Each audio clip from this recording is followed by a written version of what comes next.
का रेट है काफ़ी बढ़ गया है। अक्सर कपल्स आईयूआई और आईवीएफ में कंफ्यूज रहते हैं, तो दोनों में फ़र्क क्या है? आईवीएफ हमेशा एंड पॉइंट रखते हैं हम लोग जो इनफर्टिलिटी स्पेशलिस्ट होते हैं। कपल्स को आईवीएफ से पहले और किन किन ट्रीटमेंट को ट्राई करना चाहिए?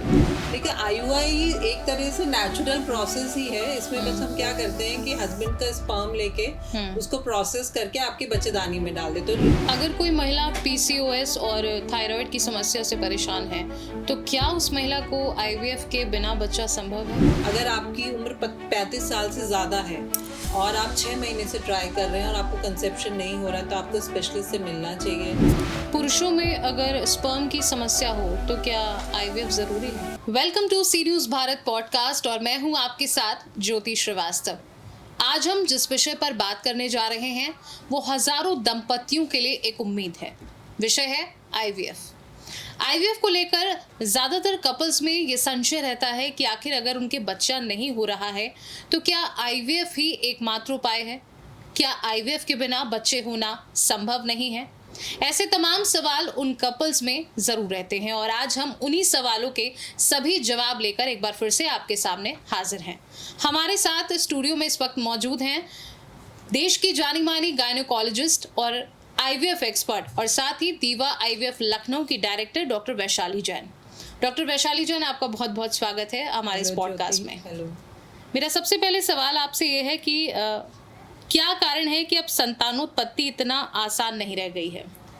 देखिए आजकल जो है जो इनफर्टिलिटी का रेट है काफ़ी बढ़ गया है। उसको अगर हम डिफ़ाइन करें तो एक सोशल फैक्टर बहुत निकल के सामने आया और एक एनवायरमेंटल फैक्टर। सोशल फैक्टर ये है कि आजकल महिलाएं जो हैं थोड़ा देर उम्र में शादी कर रही हैं और अगर वो और देर उम्र में वो प्रेगनेंसी करना चाह रही हैं।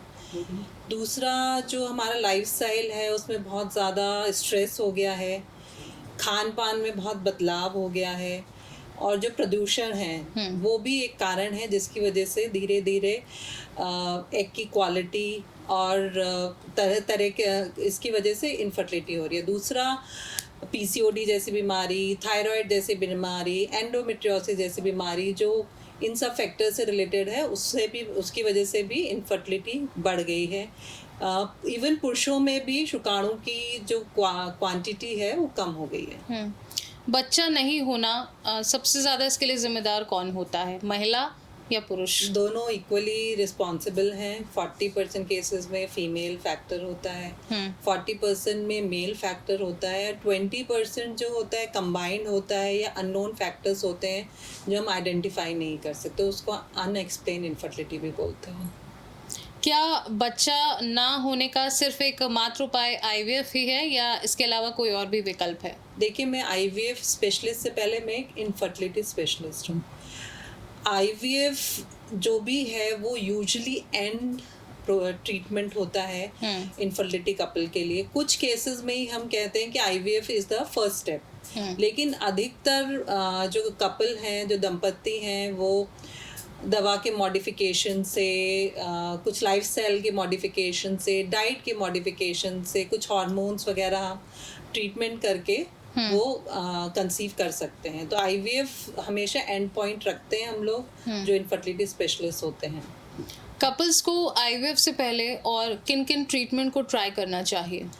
देखिए आपको पहले तो विशेषज्ञ से मिलना है। आपको समझना है कि आपको अब बच्चे की इच्छा है और आपको नहीं हो रहा है, तो सबसे पहले विशेषज्ञ से मिले।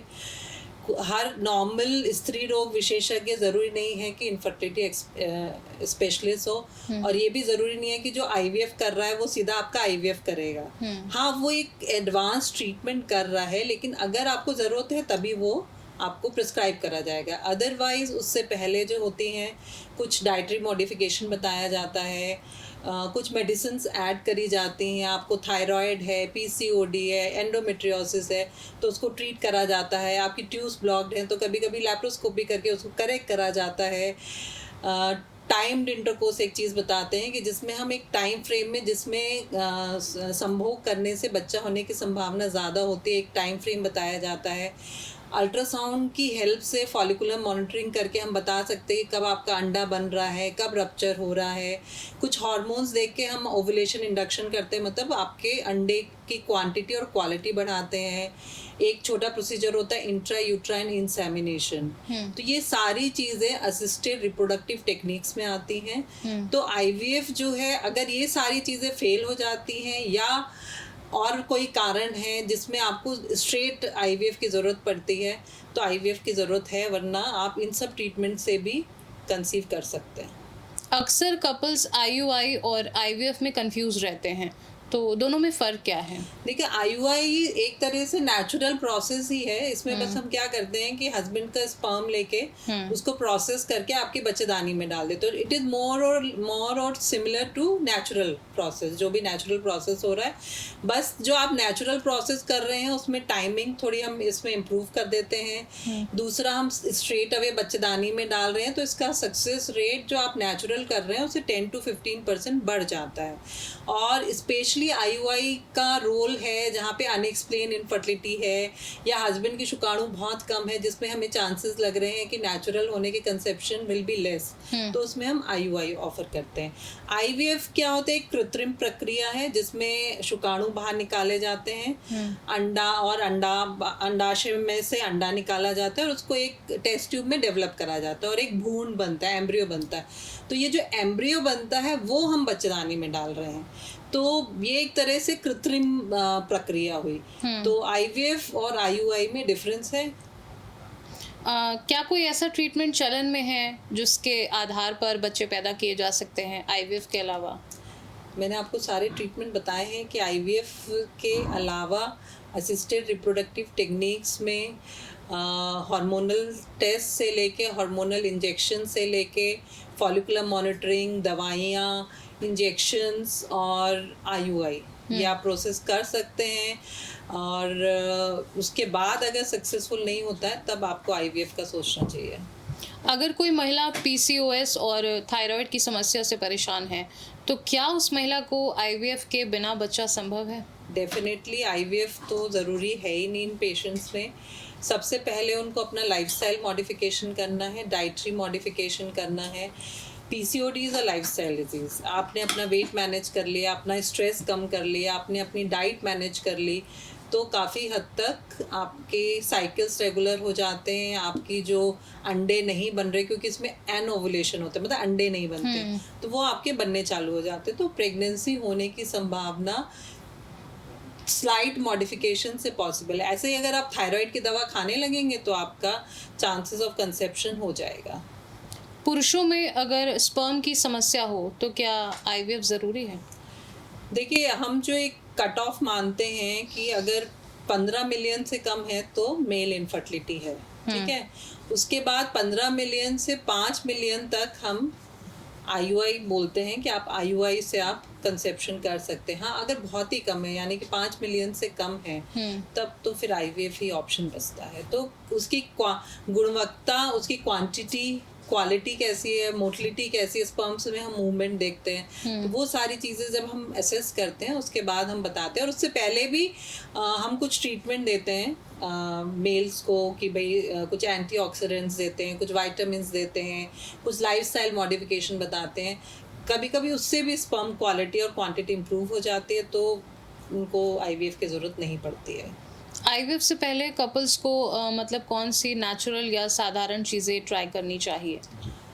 देखिए, इसका जो है नेचुरल चीज़ें तो यही है कि अगर आप सोच रहे हैं कि आपको कंसेप्शन करना है, तो सबसे पहले ये है कि आपकी उम्र अगर 32 साल से कम है और 1 साल से आप ट्राई कर रहे हैं और आपको प्रेगनेंसी नहीं हो रही है, तो आपको स्पेशलिस्ट से मिलना चाहिए। अगर आपकी उम्र 35 साल से ज़्यादा है और आप 6 महीने से ट्राई कर रहे हैं और आपको कंसेप्शन नहीं हो रहा है, तो आपको स्पेशलिस्ट से मिलना चाहिए। स्पेशलिस्ट आपके अल्ट्रासाउंड कराएंगे, ब्लड टेस्ट कराएंगे, आपके ट्यूब टेस्ट कराएंगे, हस्बैंड का सीमन टेस्ट होगा और उससे एक कारण हमें पता चलेगा कि क्या कारण है जिसकी वजह से प्रेगनेंसी नहीं हो रही है। साथ में वो आपको बताएंगे कि कौन से डेज में रहने से, टाइम इंटरकोर्स बोला जाता है उसको, कि कौन से डेज में रहने से कंसेप्शन होने के चांसेस ज़्यादा हैं। उसके बाद कुछ दवाइयाँ कुछ इंजेक्शन से आपके अंडे बनाए जा सकते हैं। अगर आपकी ट्यूब ब्लॉक है या आपके गांठ है या कुछ और फैक्टर है, तो अगर वो करेक्टेबल है तो कभी कभी लैप्रोस्कोपिक और हिस्ट्रोस्कोपिक सर्जरी भी कराई जाती है। फिर एक स्मॉल जो हमने एक ART के अभी बात करी, IUI, वो हम ट्राई कर सकते हैं। इन सब चीज़ों के बाद अगर कंसेप्शन नहीं होता है तो IVF के बारे में सोचा जा सकता है। कई कई महिलाओं को अगर PCOD की जैसे प्रॉब्लम है तो उनकी मेंस्ट्रुअल साइकिल मान लीजिए 2 मंथ्स, 3 मंथ्स, 4 मंथ्स, तो क्या ये एक बड़ी समस्या आगे रूप ले सकती है, बड़ी समस्या के तौर पे? PCOD लाइफस्टाइल डिजीज़ है। आजकल 50% महिलाओं में ये दिक्कत है, बिकॉज जो हमारा आसपास का एनवायरनमेंट है उसकी वजह से है। तो दिक्कत मतलब एक फैक्टर है और बड़ा फैक्टर है इनफर्टिलिटी होने का, लेकिन ज़रूरी नहीं है कि उसको IVF की ज़रूरत पड़े। अगर वो उस महिला के दवाइयों से और वेट रिडक्शन से और लाइफस्टाइल मॉडिफिकेशन से उसके अंडे बनने चालू हो जाते हैं तो उसको कंसेप्शन हो जाएगा। तो एक बड़ी समस्या भी है, लेकिन लाइलाज नहीं। अगर आप इसका इलाज कराएंगे, टाइमली इंटरवेंशन कराएंगे तो आपको रिजल्ट्स मिलते हैं। बहुत बहुत धन्यवाद आपका हमारे साथ जुड़ने के लिए और ये महत्वपूर्ण जानकारी देने के लिए। धन्यवाद।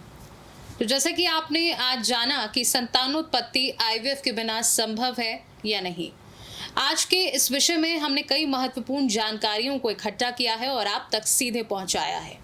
तो ऐसे ही IVF से जुड़ी और भी तमाम जानकारियों को आप जानने के लिए आप देखते रहिए सी न्यूज़ भारत, क्योंकि हम सिर्फ और सिर्फ आपके लिए लेकर आए हैं स्पेशल पॉडकास्ट। देखते रहिए सी न्यूज़ भारत, हर खबर आपके साथ, आपके हाथ।